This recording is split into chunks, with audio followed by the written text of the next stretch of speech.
मेरी यह कविता आपको ये सुनाती नहीं फिरेगी कि ये करो वो करो, बल्कि एक ऐसे चरित्र से परिचित करवाएगी जो आपसे प्रश्न करेगा और इस प्रश्न का उत्तर खोजने के लिए आप उठेंगे और आपका ये उठना आपकी ज़िंदगी बदल देगा। तो इस कविता को ध्यान से सुनिएगा।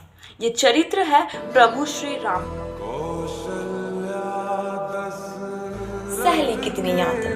सहली कितनी यातना पर कर्तव्य सर्वोपरि रखा, त्यागशील संकल्प को जिस तरह जीवित रखा। बोलो कहाँ तक टिक सकोगे यदि राम सा संघर्ष हो। कल मुकुट जिसके सर पर सजना था, उसे अब सब कुछ त्यागना था। निर्णयों के द्वंद्व से एक बालपन का सामना था। आदेश भी था मानना, वचन भी था थामना। इस तरह स्वयं को सोचो, क्या धर्म पर तुम टिक सकोगे? यदि राम सा संघर्ष हो तो कहाँ तक टिकोगे? प्रजा तो केवल राम की थी, दुनिया तो उसे जप रही थी। धर्मी था छोड़ देता, वचनी था तोड़ देता। पर पीढ़ियां क्या सीख लेंगी, राम को चिंता यही थी। हो छिन रहा एक क्षण में सब कुछ, बोलो एक क्षण में क्या करोगे? यदि राम सा संघर्ष तो कहाँ तक टिकोगे? केवट ने न जाने क्या किया था, सौभाग्य जो उसको मिला था। राम से ही तारने को राम से ही लड़ गया था। कुलवंश उसके तर रहे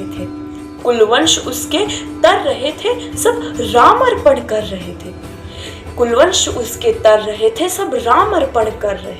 यदि सब कुछ हो बिखरा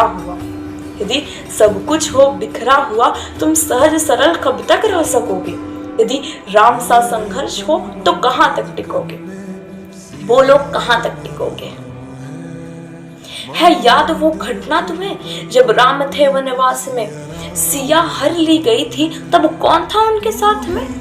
जब कूटी सुनी पड़ी थी दो भाई और विपदा बड़ी थी, बोलो ऐसे मोड़ पर तुम धैर्य कब तक रख सकोगे? यदि राम सा संघर्ष हो तो कहाँ तक टिकोगे? वह तो स्वयं भगवान था, पर कहाँ उसमें मान था। किरदार भी ऐसा चुना जिसमें सिर्फ और सिर्फ बलिदान था। मर्यादा के प्राण थे, रघुवंश के अभिमान थे। बोलो श्री राम के अध्याय से क्या एक पृष्ठ भी हासिल कर सकोगे? यदि राम सा संघर्ष हो तो कहाँ तक टिकोगे?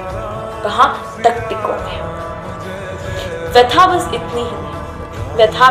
इतनी ही नहीं, कुछ शब्द उनको पुर कर दे, राम वो गाथा नहीं।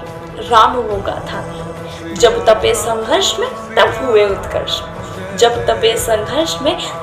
उत्कर्ष में। बोलो पीढ़ियों की क्या प्रेरणा, तुम भी ऐसे बन सकोगे?